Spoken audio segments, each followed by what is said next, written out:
wealth through information. Hey guys, please check. The news, in-depth analysis on national current affairs. Freshly pressed on Smooth 98.1.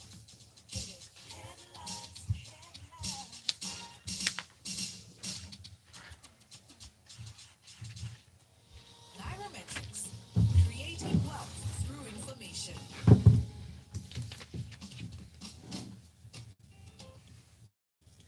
Well, here we are. It is just gone past 7:30 for Tuesday, the National Front, and what it means for you and I.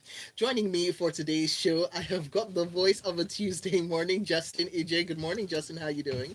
I'm good. Morning, everyone. Welcome back, Shopper. Thank you, thank you. Great to have you. Great to see you guys, actually. Yes, and Ugo Dre, I'm very happy to see you on a Tuesday morning. How are you? Welcome back, Shopper. What did you come with? I actually came with stuff, I just didn't bring it. And of course, we've got you joining the conversation. Do make sure that, well, actually, you can already go over to youtube.com/ smooth 981 FM Lagos, where we are streaming live. If you're watching us up on YouTube, hello, welcome. And do please leave your comments up on the live stream so that I can share your contributions to the conversation. You can also send your WhatsApp messages in to 0809 440 981 and use the hashtag freshlypressed981 up on Twitter. So all the different ways that you can contact us and join the conversation, because the stories we have for you today, we are going on a journey. All right, so first things first, something that is very pertinent that we need to talk about, and Justin, I would love to get your thoughts on this, comes in from the Guardian newspaper. Terrorists bomb Abuja-Kaduna rail track and attack train passengers. Now, from this comes in from the Guardian newspaper, first of all, and from the reports that we've heard, we know that the Kaduna-bound train had about 970 passengers, and it was derailed after an explosive device planted by terrorists went off underneath one of the coaches. We've also heard from alleged eyewitness reports saying that there were within the train, saying that these terrorists came in, were fired, bullets everywhere, explosions were going off. Everybody, the passengers were scared, and this news was corroborated from outside people who had heard from what was going on the train. Now, this comes just days after the news of Saturday's attack around Kaduna Airport. Justin, how worried should we be, first of all, and what does this say about the state of our security when we're seeing these attacks going on in on these trans on our transport now? What would you say?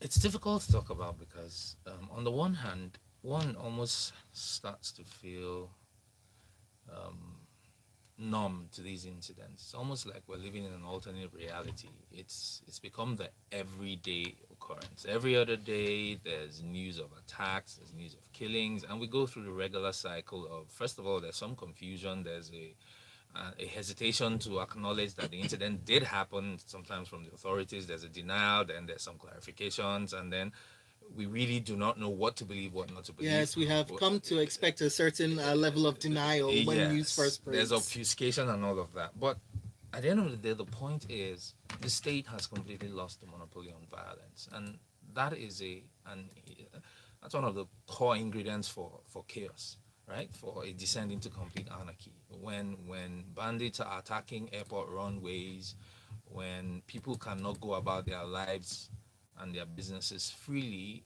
when the government has failed in the cardinal responsibility of securing lives and property, then it's a serious situation. But then, back to my initial statement, I'm preaching to the choir. Everybody knows this. I don't know how to react to things like this anymore. We could as well be talking about the Donbass region in Ukraine right now, right? People are being displaced. People are being killed. How many people are internally displaced people in Nigeria? And we are not officially in a state of war, but this is what it is. This is what we're living with every day. If it's not a bombing of a rail track, it's an attack on an airfield, or it's people down south being killed by suspected, whatever the term is, because they've come out of work or they've come out of their houses to go to work on a Monday. You know, Justin, the point you raised is actually quite an interesting one, right? And Ugoja, I don't know if it's something that you want to speak to as well, both of you, but it's this issue of you just said we're officially not in a state of war, right?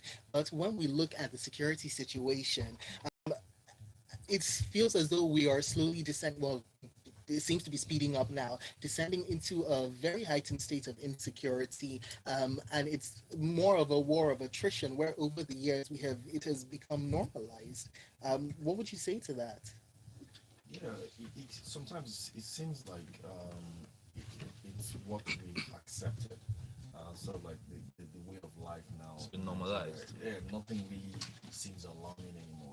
I mean, when I saw it on social media at some point, I was like, wow, really? And then you could see messages where at some point where even thought it was a joke, right? Because everything just seems normal. How do you in 21st century have a train attacked and basically bombed, and everything just seems okay? Normally, you would expect to see country come out immediately and give some sort of assurance to Nigerians. But the way everything is happening, it's the sporadic nature of it just across the country is very, very disturbing. And sometimes you want to feel like you want to think that perhaps this is orchestrated, by some people, but to what To what to end? what end? It's really is what I'm really not clear about. It's just so many things going on at the same time, and a lot for Nigerians to stomach. And to be honest, it, it, it's beginning at some point. You start to feel like maybe we're in some kind of Stockholm syndrome when you start to see attacked and then everything's okay. And if you go through a day without an attack, you feel like there's something missing. Shouldn't there be an attack? I really hope not to get to that point in my life where I feel as though there's something missing. No, thank you. But of course, we need to we need to just remember the value of human life, because at this point, especially with the international coverage of war-torn areas, we start to see that in certain locations, human life doesn't seem to have hold much value when we see so many numbers of people being attacked, so many numbers of people dying, and yet news coverage doesn't really reflect that. We Before we do move need on to, from it, I but think we it do need bears to move on. it bears pointing out that Uh-huh. I mean reactions also seem to indicate reactions on social Mhm. media, eyewitness reports seem to indicate that some people were taken away from the site by the Yes, attackers. So this is not just a bombing; this is also a a kidnapping. kidnapping. Yes. Thank you for that, Justin. All right, let's take a look at this next one. Vanguard newspaper: gunmen kill passengers for disobeying sit-at-home order in Enugu. Now, this is news coming out of unknown gunmen who fired at commuters around Colliery Hospital in Enugu and killed some passengers just for going about their business. We also had news of attack on police as well. Justin, your thoughts? Chopper, free me this morning. I'm sorry, it's the news. I'm just the messenger at this point. Well, so the conversation continues from previous headline. Then Mm, it's another instance. So this okay to put a little bit of a different twist on it. So one of the first things that freshly inaugurated Governor Soludo did was to announce that listen, this whole at-home situation it has to end. It's been going on for a while. The IPOB had announced a sit at home. So for quite a while now in that state, on Mondays nothing happens. There's a threat of violence, which is what is enforcing the sit at home. You can't rule out the fact that there might be some sympathies to the parties who have declared this illegal sit at home. But the point is, economic and social activity for some time now comes with total halt on Mondays across a number of states. and it was quite interesting. I'd say so. I have friends in Enugu who tell me there was a point at which just a few months ago, which the week was partitioned into different days, where they'll be like, okay, so on Monday we can't do this, on Tuesday we can't do this, on Wednesday we can't go here, and you just Yes. wonder So that's at which point is who's running this state at this point. yes. So the governor came in, and one of the first things he said was, you know what, that ends now. He sent out a memo to civil servants saying, listen, you have to be at work because there's been a tacit submission to that sit-at-home order by God knows who. And kudos to him, he came out and he made that statement very boldly to signal his intention to arrest the situation. Now, at the time he made that statement, of course, reactions were, yeah, you can say this, but it goes beyond an order. Are you able to bring the instruments of state to bear to protect people who might be inclined to obey this order?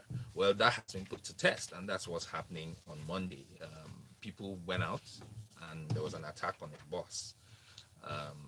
People were killed, allegedly. The police is saying that there was an attack, they intervened, but no lives were lost. That's the official line at this point in time. Eyewitness reports are saying that at least two people were killed when that shooting happened. It's not clear whether the police were there to engage in return fire from this story. It's not clear at all that there was an exchange of gunfire. So far, my understanding based on this story and what I've seen online is there was an attack, people were killed. So I guess this is a shot across the bow from whoever these terrorists are, challenging the governor's authority. Unfortunately, the price is blood. People allegedly are dead. The governor's position, I totally support. We need to bring control and order back to the state. Unfortunately, again, I have to repeat, the price is blood. People on the other side are willing to kill people. What's the governor's next move? Just to add, though, the story also suggests that the headline says it was in Enugu, but the story says it was in Owerri. It's been corrected. So, I'm not yeah, sure they where did. that happened. Mm. It was in It's actually in Enugu. It's in Enugu. Yeah. Yes. Yeah. That's not so state also. All right, so we've got your messages coming in up on 0809 981. Tayo from Aja says, no one is as consistent as terrorists in Nigeria. How can killings of this nature happen and the government is most unbothered? Terrorism has migrated from being a random occurrence to a regular one. And I have to say, I do really distinctly remember when we first had that case of the on the plane of the attempted bombing of the plane, and everybody was so shocked. And now we just hear these things, and well, the shock levels have gone down. It would seem. We've got this one in from JJ who says, well, hold on, I'm trying to figure out where this came from. Oh. Hold on one second. Aha. He says, sad what happened with the train. So, social media was used to do some reporting. I'm waiting for Mr. Lai's comment on the matter. Perhaps it was staged. There was a country. While Cisco Delgado says, we're only talking about this ambush on the railway by bandits because it's on the rail lines. Think about a situation where these bandits happen to attack an aircraft taking off from the airport. And we've got more of your messages coming in, but let's take a look at this story in now from the Punch newspaper. Justin, I'm going to give you a break because there's still more story, and I will be there's still more stories. But we'll be taking a look at the sexual and gender-based violence story later on. Let's take a look at this one in from the Punch newspaper. 116.46 million liters of fuel lost in 2021, according to NNPC reports on product pipeline performance for PMS, show that from January 2021 till December last year, huge volumes of petrol imported into Nigeria by the National Oil Company did not get to their targeted destinations. Ugotre, let's take a look at this because this is money that was lost, and that comes up to 18.88 billion naira that they say just was stolen. Your thoughts? Incredible stuff. I would have liked to see what the figure was in 2020, 2019. So this is going to be homework for me, just to see if there's some sort of pattern here, over the years. But incredibly, these products were lost through four pipelines. Atlas Cove, Mosini, Atlas Cove, Udimo Satellite, Mosini, Ibadan, Lorry, and then Port Harcourt, Aba. So basically, around the southern half of Nigeria, Mm. and over 18 billion lost. What's also interesting is that you sort of see an incremental pattern of theft. From January it was 6.3 million, and then it goes up to 14 million or so in May, and then ends up at 17 or so million a couple of months later, and December 15 million. So as they were going, as they started stealing gradually, and then you start to see increase, and they kept getting bolder, and culminating to 18 billion. So this plus the so-called adulterated fuel and all that perhaps contributes to a lot of the issues that we're seeing today when it comes to fuel scarcity and a lot of problems that we're having. 116 million liters of fuel stolen. If you go by the records of That's 40 not one million jerry liters, can. is it 40 million liters a month or something? Also that we consume. That's a lot of a lot of products stolen here. And based on the report, nobody was caught, and this happened every month, and they didn't catch one person. It was good enough to be reported that it happened every single month. There was no month that it didn't happen, but and they even know where it happened. The pipelines that were so called, and they didn't So catch I'm one confused as to person. One what person would you wasn't caught. say? I mean, in your opinion, what would you say that? What what conclusions would you make from that? Shabazz, you really want to get my I'm just asking for your opinion. I mean, like I said, this Not this talk seems about the like one of mob. those things you see in the movie when they say it's organized. Seems more like organized crime to me. To be honest, that's what it sounds like. Organized crime when you have tracted stealing of a very very important resource. And then even going down the story, they seem to suggest that look, it's smuggling, and the reason why the smuggling is happening is because of subsidy and keeping fuel at a certain price, so people would have an incentive to smuggle. My God, that just was rubbish. You know the thing, Whether it's a subsidy or not is not the reason why you should be It's stealing crazy. 118 million liters of fuel. I think when we use the word stealing, it kind of polishes the whole thing up a bit. You are right when you said it is organized crime. When you think about the logistics of such a heist on a regular basis, so you have to cut pipelines. This is hot work. This is very technical work. This is skilled work to cut those pipes, to install valves, the logistics of moving the stolen products from that pipe. Look, it's not, you're not Entire stealing a value loaf chain. of bread that you can squeeze and put in I your have to pocket. say, it would seem as though you should be able to see it's It- it- happening. But No, hey, we lost a ship in this country, remember? Right? At the port. So, we have lost many things in this country. yeah. We need to take a very quick break. But as we get back, we'll be talking about what else we've lost because we've got some money that's going out of the country that could have stayed in here. But how? We'll let you know right after this. 98.1. Money, they say, makes the world I go kind of round. like having a break during Freshly Pressed. What do you guys think? Organized crime everywhere. It's just a one big crime scene, man. Even the Minister of State is telling you that I don't know how much product they consume. Yes, no. It ranges anywhere from the 40 you mentioned to 120 million liters per day. And there is a tie-in to the so-called subsidy payment. And of course, there is then an arbitrage opportunity for the smugglers to come in because if he's selling for 500 in Oh, Kenya, okay. Everybody is coming in with hot topics questions. today. Yes, So yes. Give me 1 second. Let me just make sure I have this. Okay, let's see. Jerry, oh, where did this go? Okay, Jerry says, I've seen that. Naracello from Ugudu says, government is doing their very best to conceal these attacks. But each time it gets to the media, aha! I like this messaging from JP. Let's talk about it. This is Smooth 98.1. Okay, here we are coming in for more as I take a look at your messages up on 0809 444 and of course youtube.com/smooth981 FM Lagos, where you can leave your comments up on the live stream. And Kilema, yes, we had already stated that this happened, that the attack or the enforcement of the sit-at-home order and the attack happened in Enugu State. So let's take a look at your WhatsApp messages now. JP says, this much product goes missing and the leadership and minister haven't been fired. Security dead. It's sad. Whilst Mobology says, for Ugodre, would you finance a gas pipeline infrastructure project if it's viable, but you're unable to mitigate the security risk concerns? Like if the bandits can wake up one morning and just blow it up to smithereens.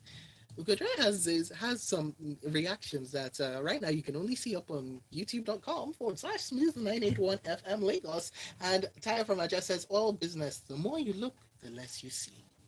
Fred from Festac rather says PMS goes missing and we're counting billions being lost. Take note that all these liters of fuel lost, the subsidy has been paid for it. The conspiracy in the oil sector is a mind blowing. It is indeed an organized crime, and with this incredible analysis by our analysts, one wonders why no human being has been arrested. Says Fred. Well, Fred, keep on wondering. Hopefully, there will be some answers sooner or later. All right, so I asked you a question before we went on the break. Let me tell you what that story is about. From the Punch newspaper, Nigerians spent $39.66 billion on foreign education and medical tourism. This, according to a CBN report. That's actually according to CBN's balance of payments. Nigerian parents and guardians paid about 28.65 billion naira for the awards to study abroad during the period under review. And the data says that between 2010 and 2020, Nigerians spent a total of 39.66 billion naira on foreign education and healthcare related services. So you can kind of see where the numbers cut across. Oh, Audrey. Astonishing. Wow, this money is just. Astonishing Whew. figures. Mm. So, like we always said, we like to spend a lot in Nigeria. We like to, you know, feel like we're in the West. So 28.6 billion on education. People, Nigerians studying abroad. Of course, it's just maybe the top 1% or 1.2% that can afford that, and then another 11 billion or so on healthcare spending. And for those who do study abroad, according to the reports, so this is a report that was viral online sometime last week. Even though Punch says it's from the CBN, and perhaps the way it was forwarded just may have been from the CBN. So the report was basically trying to explain why we're in such a forex crisis. And the point is, look, the amount of forex demand that we get in the country today compared to the amount of forex that we bring in doesn't just match up.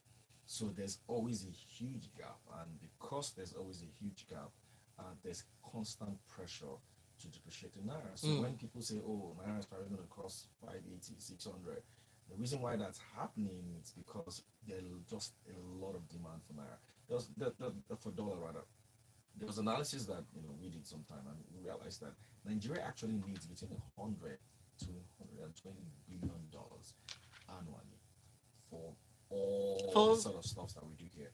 And what we earn import wise and all that is about 50, 55. Oh But wow, even that's this report says here that Nigeria's annual import bill has gone from 16 billion in 1980 to 67 billion in 2014, and just fell marginally to 54 billion in 2020. Whereas what we earn, oil exports, which accounts for 90% of our foreign exchange earning, has fallen from 93 billion in 2011 to 31 billion in 2020. And now that they're even stealing all the oil in 2022, we're not going to know what it is now. Why did you have to put it that way? 90% losses. Yeah, so what that means inevitably is you're always going to have a currency that is under pressure. And I guess the whole tone of the article was, this is why there's so much intervention going on by the central bank, and that is why they're trying to stimulate local production and fund this, fund that.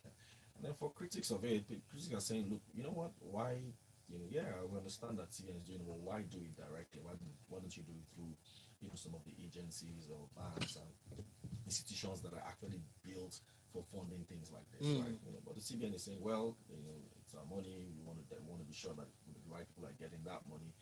But the tall and short here is that for any country to, have foreign exchange stability, you need to export as much as you import. That's just how the world is set up. And so long as the dollar remains the reserve currency of the world, we need to attract a lot of dollars. Now, there are certain things that the CBN also have done that has negatively impacted the situation, right? So whether it's the capital controls that they put in place and the banning here, banning there, which they think they have to do to stifle demand, which they spoke about as well. But that has also contributed because a lot of the hot money inflows in quotes, which is maybe money from portfolio investors, people that would have invested in our stock market or bought our bonds, and not really coming again. So you don't even have liquidity at all. So now for businesses, for individuals, there's a need to look inward Like I've always said, to better front load your cost. If there's something that you want to buy in December, you have the money now. Better like now because you have So to. my question, we need to look inwards, but then we take a look at this article in from the Punch newspaper. Bread prices may go up. Bakers blame forex and energy crisis. Yeah, there goes forex again. So this is bakers under the aegis of the Premium Bread Makers Association of Nigeria. They've talked about how this harsh business environment triggered by rising energy costs and increasing forex rates have caused some of its members across the country to shut down their business operations. So we heard from the president of the association, Emmanuel Honora, who said that the situation is worrisome and also said that we might just see possible scarcity of the products within the next 2 weeks. Justin, thoughts? I wouldn't say might. We will. When the first shots were fired in Russia and Ukraine, I could have called this. Between Russia, I mean, coming out of that region, right? The Black Sea Channel accounts for about a third of wheat shipments globally. So with the crisis going on there, it was inevitable that it would impact trade channels and by so doing impact prices. Wheat futures have been going up on commodity trading exchanges for a while now. If we were proactive and on top of that, on top of the current crisis, the wheat market is coming out of a scarcity caused by poor harvest over a couple of seasons in Europe, where a lot of the wheat comes from. So when you line up all the dots, it points in only one direction. Wheat prices were always going to go up because of scarcity. Stockpiles were already low, and then the Russia-Ukraine crisis started. Trade channels are blocked, so there is no wheat. The supply-demand dynamics. Supply is low, prices are going to go up. So it's not a might. That's the point I'm making. It's not that wheat prices might go up. Wheat prices will go up. So that bread that you enjoy, unfortunately, you can't follow Godre's advice and front load bread. If you buy too much, that's spoil. Don't front load bread. You know, if you buy too much, it will spoil. So I So, don't know. so you know what? There's so You can many, front load me. you know, but Well, still, that train has sailed. yeah, but I mean, there's so many ship has sailed. different angles to this. I mean, we can't even right now. We don't have time to even talk about growing wheat in Nigeria, in Africa, and the cassava policy. The Weren't farmers we are not in supposed the to? farms. Weren't we supposed to have cassava bread all over the place? It wasn't sweet now. What we? Did you eat it? I didn't eat it, but I really, really like I it. actually tried it. Oh my god. I wouldn't say much. Brave of you. I tried it. So there you go. That's all.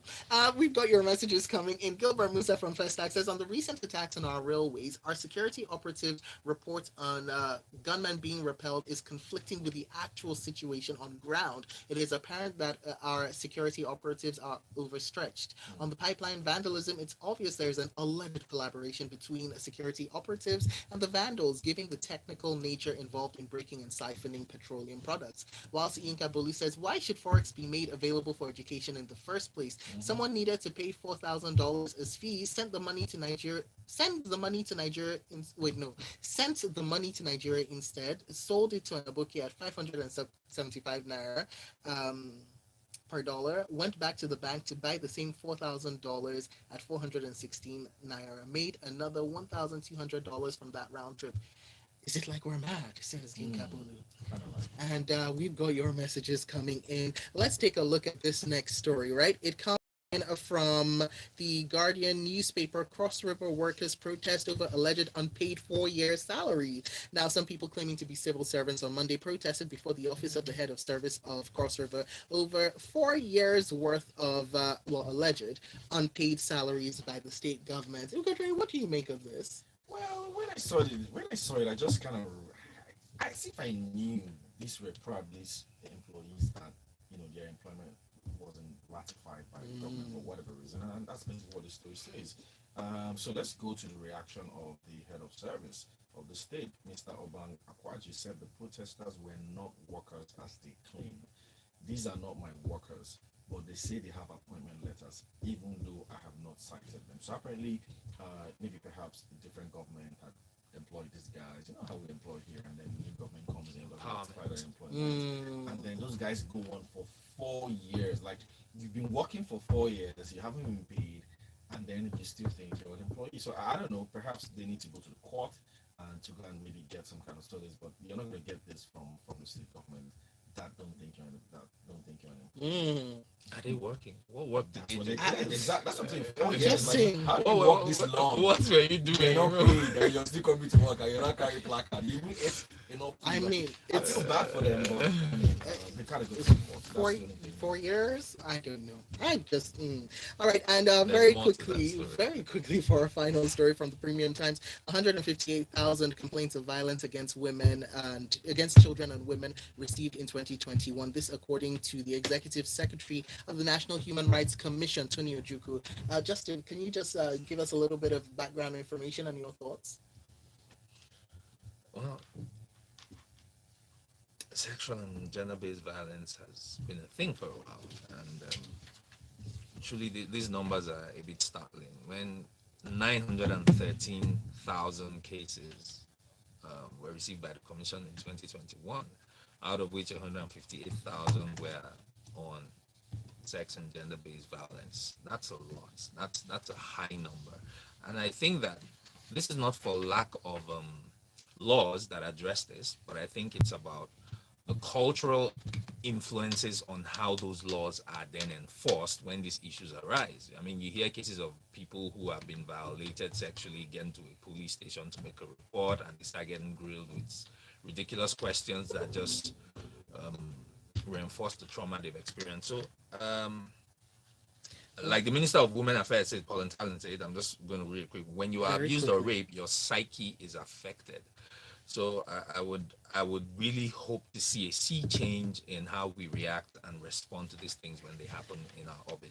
All right. Well, I would have to say we need to end the show now, but thank you so much. You can find our analysts up on social media. And of course, you can find us. We are at Smooth981FM up on Twitter, and go over to youtube.com/Smooth981FM to go and replay the stream for today's live stream. All right. So you can find our analyst, Ugo Dre, is at Ugo Dre. Thank you. Ugo Dre, it's very easy to remember you. And Justin is at Justin EJ. Yes? No underscores there. Okay, and that is that. Coming up 8:15, it is going to be the Grapevine. We will be talking the slap and other things as well. And we've got a great album review from the artist today who should be joining us in the studio. So look forward to that. It's going to be exciting stuff. All right, You so okay? All right, people. Thank you. Yep. I don't know what happened to the intro. the slap, huh? This is why today's Yeah. podcast we'll be What do you talking think? about What this do you think